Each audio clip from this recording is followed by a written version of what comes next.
Hello, students. In this chapter, we're going to talk about inventory costing and analysis. And so, if you look at page 94 or the project, the model project, it will show you some of the things that we're going to be doing. We're going to look at using what are called functions and conditional formatting, and I'll do a separate video on the pivot charts. So, we'll just get started here. And there's a heading called Inventory Costing Methods, and it talks about LIFO, FIFO, and weighted average. First in, first out is FIFO or FIFO. Last in, first out is LIFO, LIFO. And I'm going to explain that as we do the calculations for it. It'll be a little bit easier. So the first thing that it kind of is going over is talking about functions. And I'm just going to open up a new document here, a new screen, and let's just put in some numbers, 100, 250. And so we can do some different functions with these. I'm going to take and copy these over a couple different places so we can use them and I can demonstrate some different things. Okay, one of the easiest functions that we have is to sum. Remember, we did an equal sign and then we clicked on each of these, and then we had like it would have been D3, D4, D5, and it's a long type of calculation. So instead of doing that, what we'll do is we're going to use the function up here. I'm going to click. So there's the function. We have sum and average, count numbers, one that's called maximum and minimum. We'll see what they are. And so let's start with the sum. And sum. And notice that it starts the formula with an equal sign, sum, and then it picks up the range. A range is when you select a certain amount of cells. So D3, which is right here, D3, and then a colon, not a semicolon, but a colon, two dots, not a dot and a comma, and then all the way down to D5. And now all I have to do is press my enter key. And some people like to just do this check mark up here in the formula bar. So I'm going to do that. And we've got a total. Now if we change a total or change an item in here, let's take and make this 250. Watch what happens to my response. It ups it to 400. So that's the first function, is sum. Now let's try another function, and we go up to the function icon and we'll do average, and again an equal sign, and then the term is average, not AVG but AV, the whole thing spelled out, and then the range is F3 right up here to F5, and this time I'll press my enter key, and the average is 116. And that seems just about right because the low end is 50 and the high end is 200. So we're just a little bit over, and we have two numbers that are bigger than 100, so that seems reasonable. And again, if I wanted to change the decimals, this will round up. So I got to get in the cell, and there it rounded up. So here we have sum, here we have average, and on this one here, let's use the count feature, count numbers. How many numbers do we have there? Let's see, count, and it is out picking everything up, so I'm just going to press enter. Oops. And maybe the range will be D4. Oh, nope, not D4. H. H.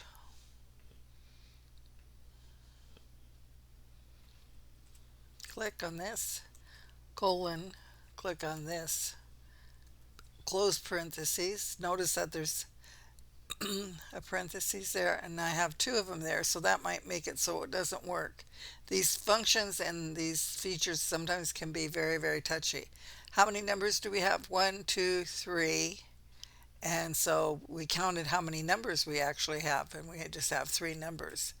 Now, if you had a text in here, like if we had um, we'll put NA for not applicable. Now it counts and we have two, and it takes that out. If we use a different um, formula or function, there's that one called count A, and that means to like count all the cells. So I'm going to press my enter key, and now I'm back to three because I have one, two, three. So the difference between a count is that it's numbers. Count A is it counts anything that's in the cell. Okay, and sometimes you have to work with them and try to figure out what part you're missing. And if you look on page 97, it shows very clearly you have the equal sign, and then you have the function name, and then you have the range between parentheses. Now here we could add up some different ones. We could sum A5 and then jump down to A7 and then add a range in it. And so it's possible to do more than just what is above the function. So there are a lot of functions, and if I click here, more functions, we get a dialog box, and now I can type in max, and there it found my max. Minimum is another one we're going to use. And there's financial functions, date and time functions, statistical, lookup and reference text, logical things, and just information. Let's look up the date and time function. Let's say that we wanted to count 15 days between one date and another date. We could use this feature in here to actually do that type of thing. So anyway, let's say that sometimes you want a spreadsheet to have a date in it, and you want that date to be the day, that current date. And so let's just say OK here. And what year? Oh, I'm not going to get into all of this here because I haven't used it for a while. But anyway, what it would do is it would put in the actual date that you want. And that's something you'd like to do sometimes, and sometimes you want to always have the date of the document. For example, where you're writing for year ending such and such, you don't want to have a date update there. You want it to always stay whatever it was with that particular file and that particular report. Okay, so that's all about functions, and you can go through those pages, and then we're now over to EA4D1, and it says to open your Excel file, and I did open up EAD1 inventory, and I should do file, save as, and I will put my three initials in front. I'm going to put 4 because I think I've been playing with this file and I might have another duplicate, and I don't want to do that. So just put 3, and now I've changed the name of this, and now I can start working on it. And it says on the inventory listing tab, and what that means is to come down here. So like if I just opened it and I was in acoustic guitars and it doesn't look anything like I'm supposed to be doing, that's because where I'm really supposed to be is over here on this tab. So inventory listing tab, that's in step 2. And we want to go to cell B2. Okay, and I'm in A2, so I want to be over here in B2. Do you see how I checked that? I looked up right here and it said A2, and now I'm in B2. Then it says type equal, count, A, open paren, and then it wants me to highlight A5 to A8 83. So here's A5 to, oops, I'm going the wrong direction, ladies and gentlemen. It's going to go down this way to 83.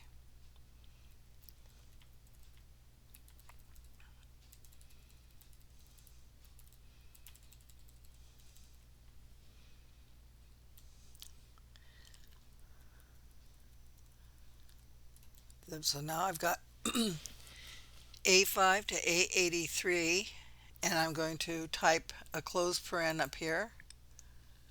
Notice that I clicked up in this area here to finish this off. And then it says tap enter. Okay, so what result did we get? There's 79 different categories. The total number of inventory categories is now displayed at the top of the worksheet. Okay, now it says in cell J5. So let's go to J5, which is right here. Okay, and I'm going to type equals COU, and got a list here, so I'm going to just click count, and I double click it like it says to, and it says highlight the range E5 through I5. So that's E5 through I5. So now we're counting how many years we have, and we have 4, and that this one is empty, so that's why I didn't count it. And so it says because there's no entry in cell I5 at this point, the result is 4. Now it says select cell K5, and it wants us to insert a function. So we're going to do K5 right here, K5, and we're going to do an average function, and this time it's having us do it in a different way. So it wants us to go up to formulas here, and it says to go to function library, insert function, and then type average, or search for it and find average. And I see average right here, so I'm just going to click it. And now it wants us to pick the range E5 to I5. So E5 to I5.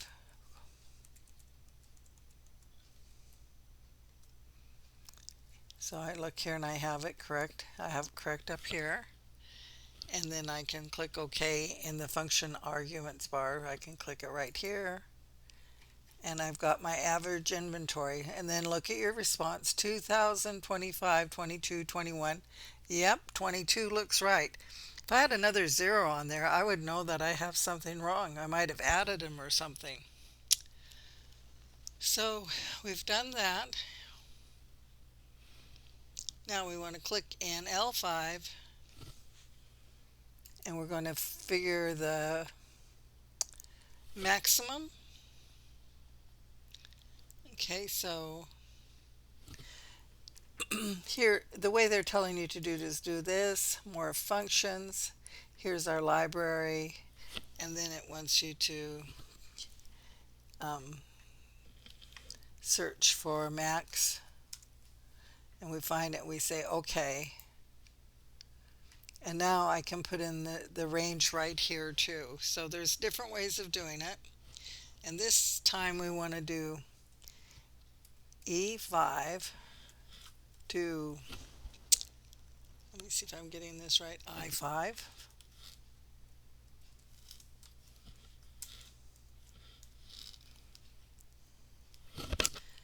And it's giving me my result right here if I do that, so I can see if I'm kind of on the right thing. So maximum means the highest number. And so if we look our numbers, which is the largest number? 25.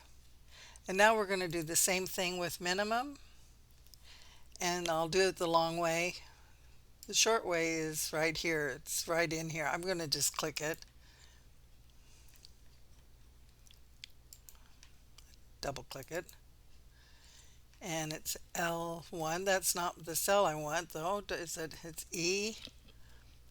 What are we working with? E5 to I5. Close paren. And okay, now I got some kind of problem here. This is what happens when you get a formula that's strong. So minimum E5 to I5. If you look right here, what do I have? I have two parentheses. Okay, so you're going to get messages like this. If you say okay, sometimes they fix it for you and sometimes they don't. But I know from experience that that X parenthesis is causing me trouble. So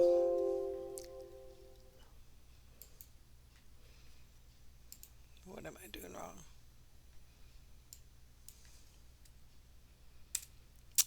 Equal minimum open paren. Boop.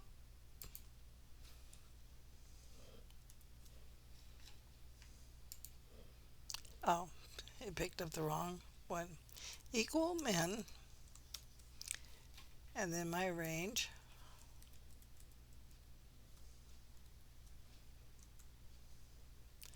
And the lowest range is the lowest number is 2,000.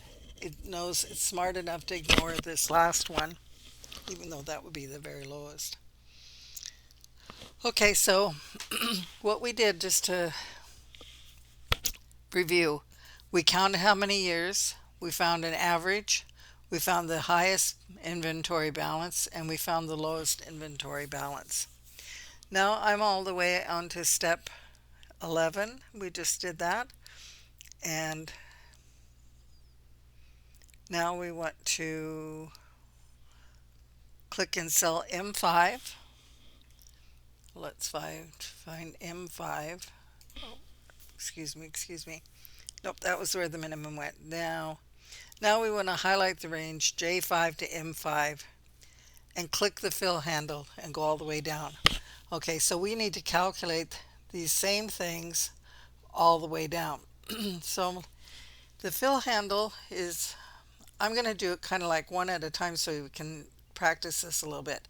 So we have a formula in here, counting, and if I get right down on that corner, see how I turned into a black cross, and I come down,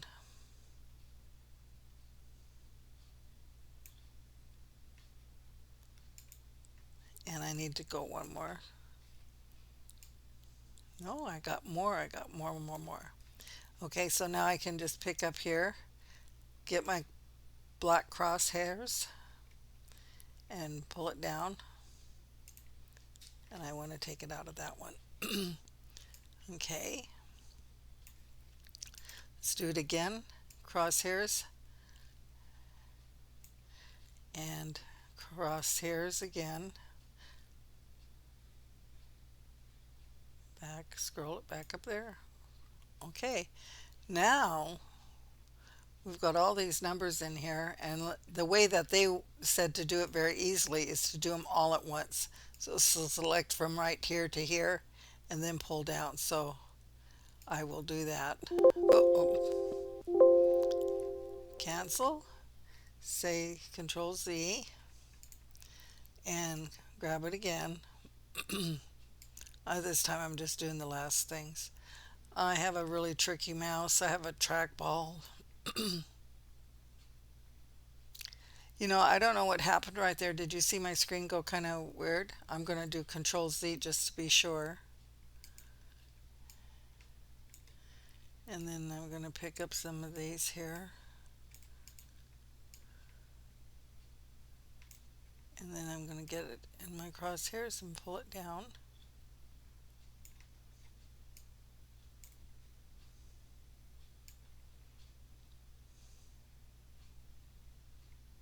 Bring it back up. Take those out because I don't want them there. Okay, and that was your fill handle. And then it says to the beginning of cell E84.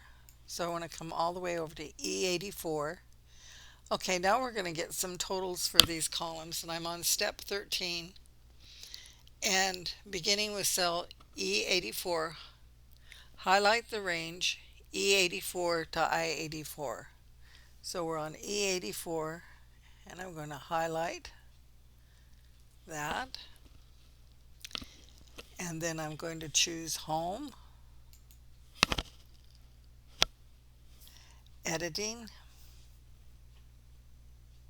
over here, Editing, and then Auto Sum.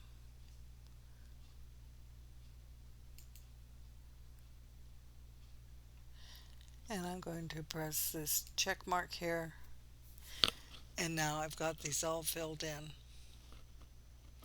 So it says Auto Sum. If you put your tooltip up in here, it calls it Sum.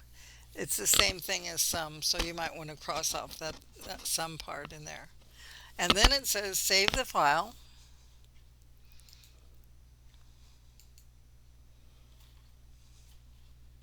We'll say OK. So we did quite a bit here. We found all the sums of all of these. And then step 14, save your file, and unless otherwise directed, always keep your file open at the end of each exercise. Now we're going to use functions. This whole section is like if we want to do some more um, functional type things with our with our spreadsheet. And so in the next section, we have two things. Like, what if you have a first name and a last name in the same column, and you can't do anything with that, and you want to have all the first names in one column and the last names in another column? You can do that. One tool that we have is called flash fill, so we'll look at that. And the other way we do it is use the function called concat. And when we do concat, we can split up multiple cells and things. So let's take a little look at how this works, and just give me a second to open a file that I have.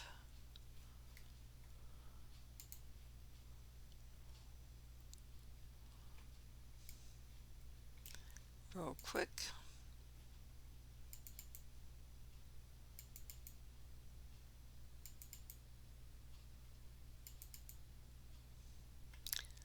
Okay. So on concat, what we're going to be doing is writing these formulas that are kind of complex. Now, if you can get this, this is good. If you can't get it, the flash fill is going to be a pretty powerful tool, but I'm going to show you how the concat function works. So we are on page 101 of your book, and I don't know electronically what in your electronic book where that's at, but we will take a look first at flash fill.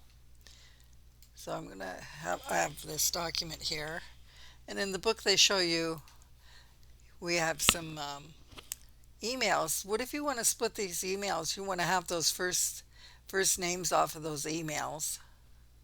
To do that, we can use flash fill, and so we give it a pattern. I want William, and I want Joseph, and if you can see really lightly, Suzanne and Tyler and Lucas's name is there, and I can just press enter and it filled it in. Okay, so that was pretty slick. So now I have these names here. Let me take these out. Let's say we have these first and last names, and I want to split those. So I want my first names, L-A-N, and a space, and I do two of them, and a space.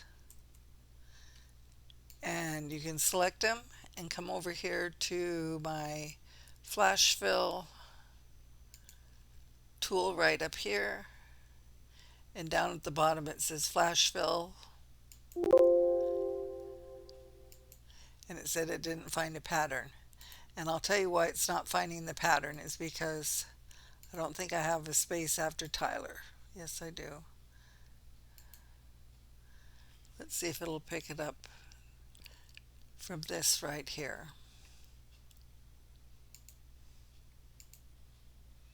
There, now it worked. I had two, I was trying to give it a pattern. So maybe just do one. Now this one you put a space and then the last name, and then press your enter key, come back into it, and flash fill it down. And now it has all the last names.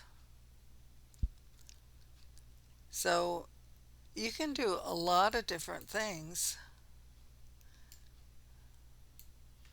I made it into two separate. So that's what flash fill is. Oh, another one is like if you had like January, February, and let's see if flash fill will work for me here. It doesn't like it.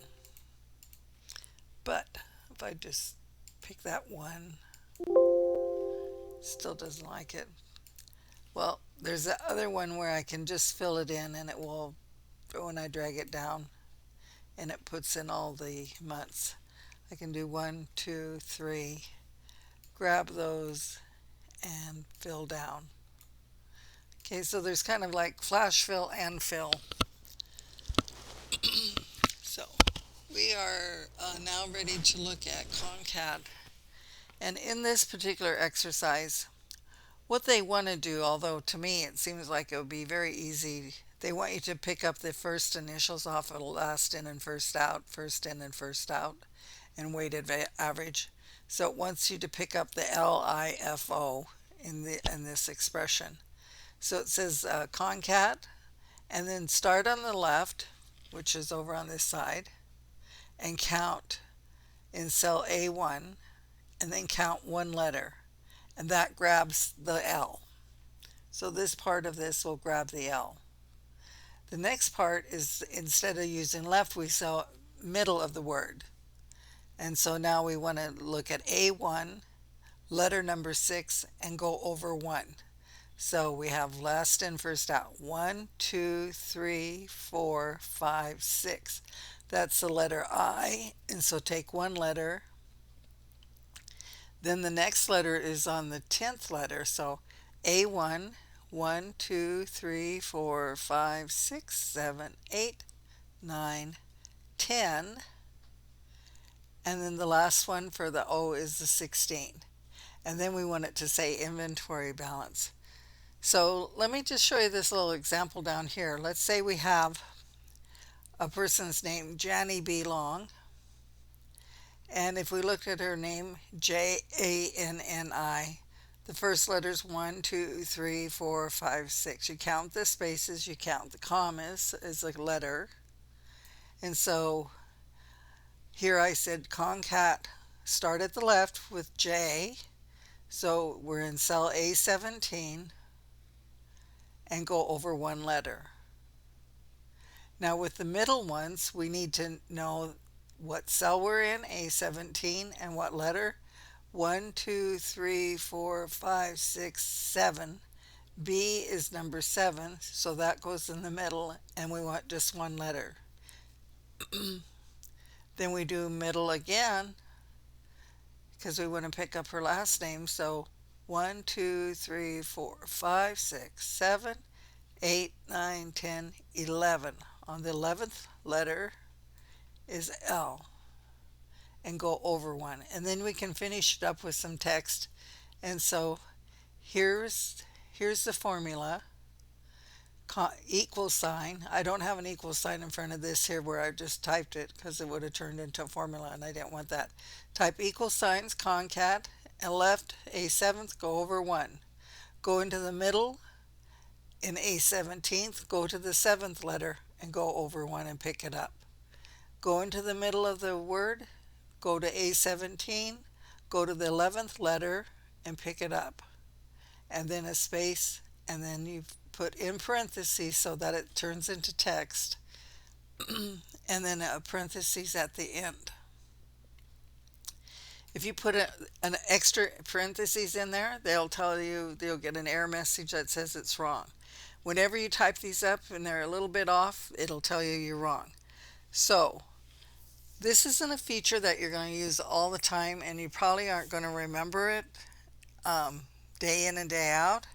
There are tons of YouTubes that talk about Concat, and they will explain to you as needed how it works. So don't spend 10 hours trying to make these work. Let me know that you were not able to make it work, but do give it a try because it's really important. And then it talks about a nested function, and that's one within a formula and part of another formula. And so I'm going to I need to make this a little bit shorter video, so I'm not going to go into that. There is an example, and do pay attention that if you have one ending parenthesis, sometimes you need two ending parentheses, sometimes you'll need three ending parentheses because you start with one and end like this left one here. Then we have this pair of parentheses, this pair of parentheses, this pair of parentheses, and then we need one parentheses to end it. But sometimes if you have nested type functions, you might need two parentheses there. But for the exercise that we're doing, it's not getting into that. Now for the weighted average one, I did the same thing. So it's left, go left,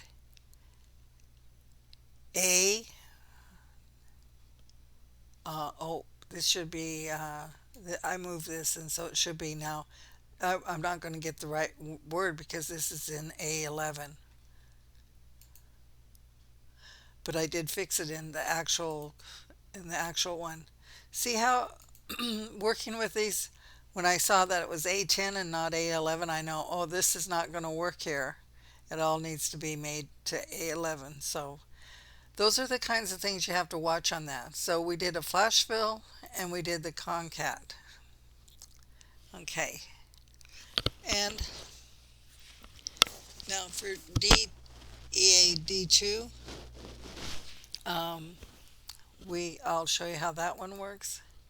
We have equal signs, and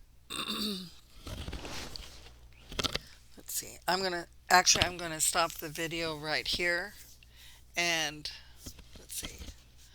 No, I'm not. I'll go ahead and go through D2.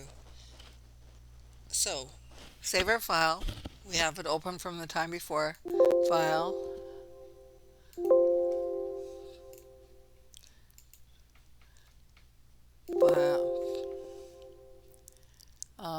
Okay, doesn't like my formula that I've put somewhere, so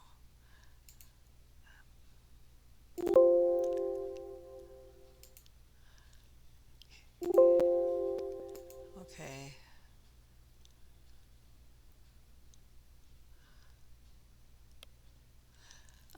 I see what's happening. I'm just going to take this out for now because I don't want us to get hung up. But what it's doing is that I clicked around and then it changed the formula, and it won't let me get out of here until I fix it. So we're going to do save as, and we need to, oops, I don't want this file. I don't want to do anything to this file. Don't save this file. Go over here to the file and go to acoustic guitars. We've already renamed it. It's D1, but we need to do file, save as, D2 inventory. Save. Okay. On the acoustic guitars tab, which is down here, click on cell A17. Okay, so A17. Here we're going to enter a description for the first inventory method besides we're going to use a concat to type this particular thing. What we're going to do is we're going to pick up the initials off of last in and first out. So we type equals concat, and now we want to type open parens left, close, another open paren, A5, comma, 1, close paren, comma. That was step 3. Now we're going to go to step 4 and type mid, open paren, A5, letter 6, letter 1, close paren, comma. Then step number 5, we're going to type mid again, open paren, A5, letter 10, 1, go over 1, and then mid, A5, 16, comma 1. So what that's doing is it's picking up the L, the I, the F, and the O. Now, it's not telling us to, on step 6 it says type parentheses, space, inventory,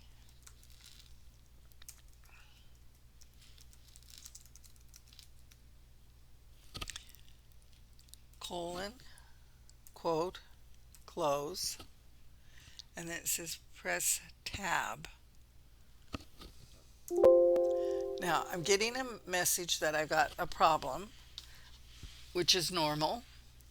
And it said we found a typo, and it says in your formula this is the way it should look. Do you want us to make this correction?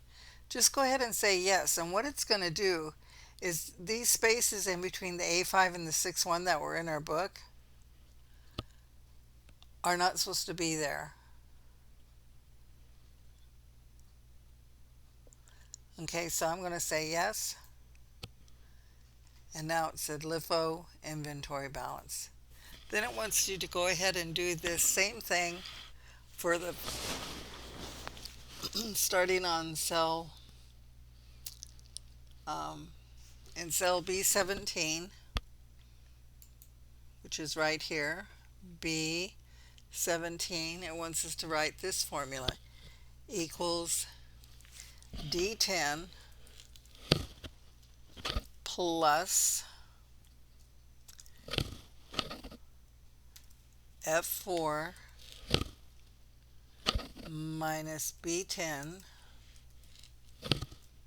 close paren times C11 and enter. And what that did is it did the last in and first out. The difference between last in and first out and last in and first out and first in and first out is last in means the oldest inventory that you had. So the stuff that you started with maybe in January, that's your last in. And you're going to sell that inventory before you sell the newest inventory you got in, which is something has a shelf life. That wouldn't be a very smart thing to do. The first in and first out means that you buy supplies, or you supply your inventory, and so now those things that you buy now might have cost more because of inflation or for whatever reason, and you'd want to sell that first. So different businesses have reasons to pick one of these methods, and so they do result in differences though.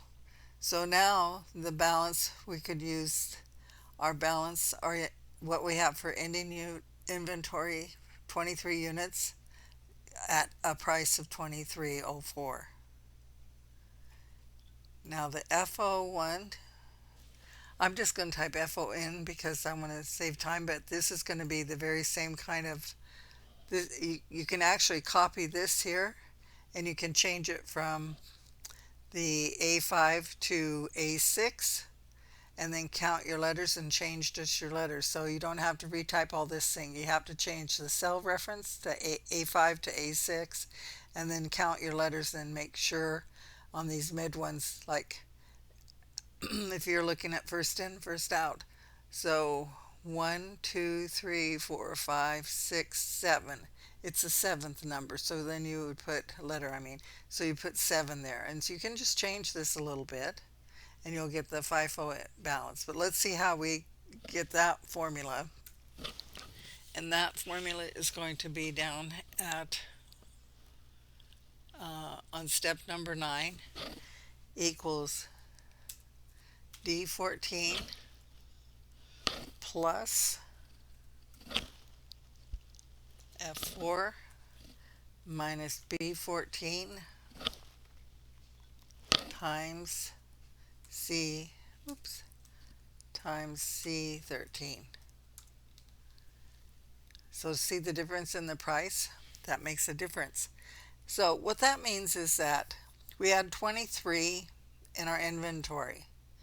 So with the last in and first out, we paid 20 for 21 units. We paid $100, so we paid 2,100.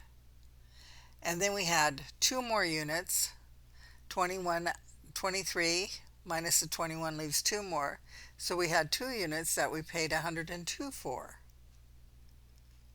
Okay, and then for the first in, first out, there we had 20 units out of the 23 that we paid 2160, and we had at $108. And then we had three units at this level here at the 18, at the 107, and so 20 at 108 and 3 at 107, and we get this amount.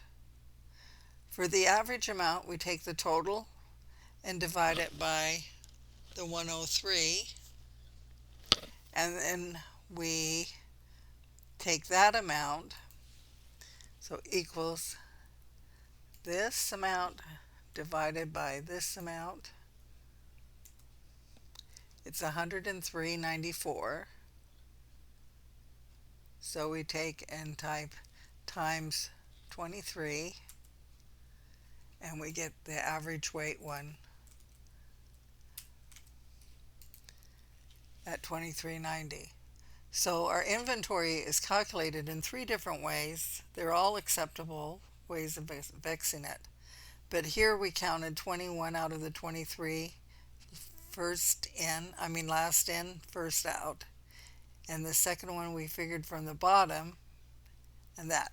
Now, I have a whole chart in Canvas for you to look at to see. I kind of spell it all out, and you can take that chart, and I've got some written explanations in there, so be sure and look at that if that came by too quickly.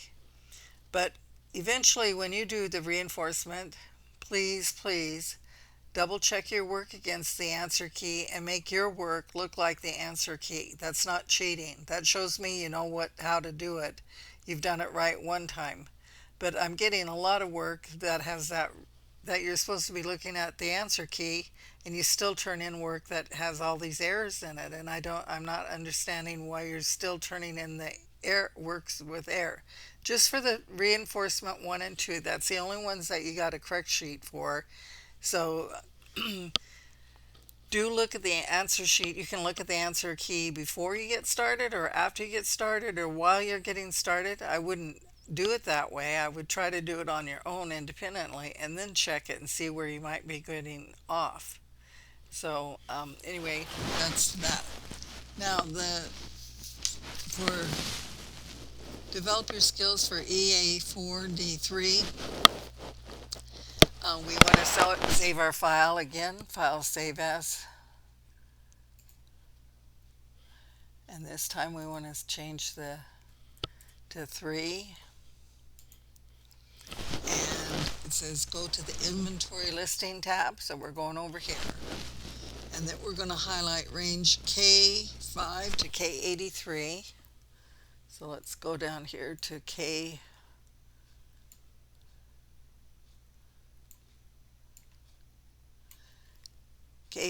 Okay, these are the averages, so it wants us to do some formatting on the averages.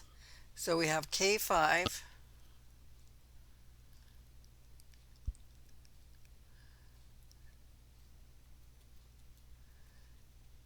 down to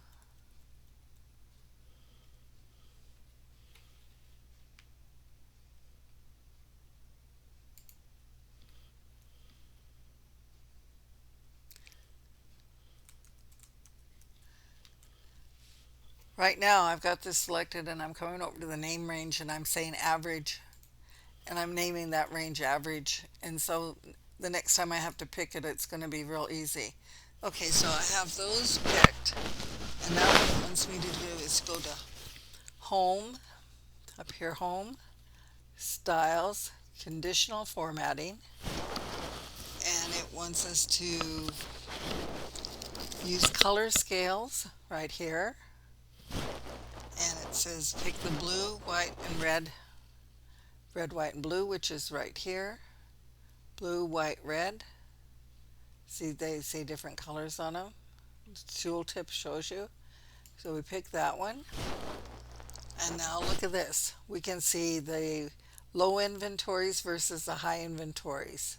And even the 7,000 one is darker than the 5,000. So we can do some other ones here. And now we're going to do some conditional. We're going to click this range. So I'm going to click over here and take average. And it just selected that whole thing for me. It doesn't tell you to do this in the steps. I just am doing it. And then we want to go to conditional formatting.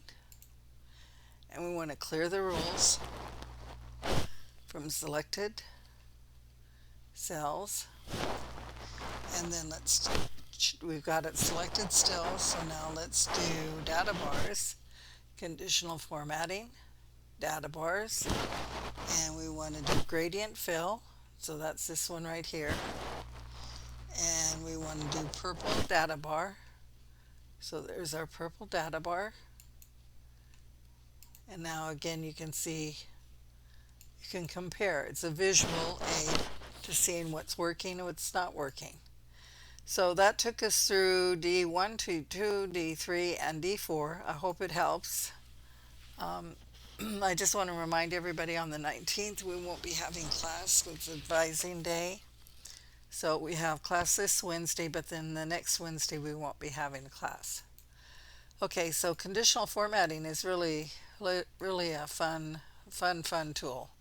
And that's one that you should be able to work with.